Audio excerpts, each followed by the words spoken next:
Naitwa Hamadi Abdalla Komboza, ni mwenyekiti wa taifa wa chama cha walemavu Tanzania. Leo sisi chama cha walemavu Tanzania kupitia baadhi ya viongozi na wanachama wetu tumeandaa dua hapa ofisini kwetu makao makuu ya chama cha walemavu kwa ajili ya kuombea uchaguzi uwe wa amani, utulivu na mshikamano wa Tanzania. Kama tunavyojua kwamba kesho ndio siku yetu wa Tanzania, tunatimiza haki yetu ya kikatiba ya kupiga kura. Kura ambayo tutakwenda kuwaweka viongozi wetu madarakani, wale ambao tunaamini watatuletea maendeleo sisi wa Tanzania. Sisi watu wenye ulemavu ni miongoni mwa raia wa nchi hii. Tuna haki zote za kwenda kupiga kura kama watu wengine wasiokuwa na ulemavu. Dua hii tumeiomba hususan kumwomba Mwenyezi Mungu ajalie kesho uchaguzi uwe wa amani. Kumekuwa na maneno mengi tu huko nyuma kuelekea kwenye huu uchaguzi. Kuna viashiria kwamba huenda kukawa na vurugu.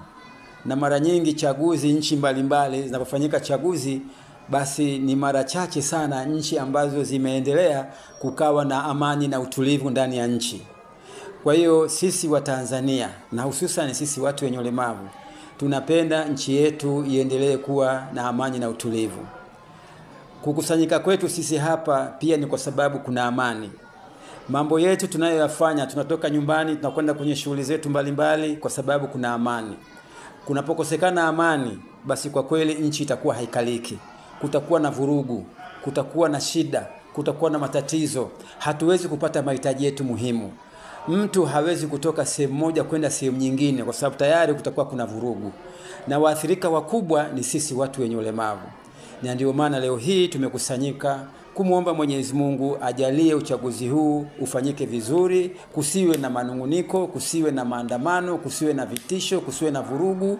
Twende tukapige kura kwa amani na turudi nyumbani kwa amani, tusubiri matokeo yatangazwe kwa wale viongozi ambao Mwenyezi Mungu atakuwa amewaandaa kuwa viongozi wetu wa nchi hii. Sisi watu wenye ulemavu tumetoa wito kwamba kesho Mungu akijali asubuhi na mapema kama desturi ya tume huru ya taifa uchaguzi. Unapofika wakati wa uchaguzi, sisi watu wenye ulemavu huwa tunapewa kipaumbele kwenda kupiga kura na hatimaye kuondoka ili kuapisha watu wengine ambao wanakaa foleni ili kupiga kura.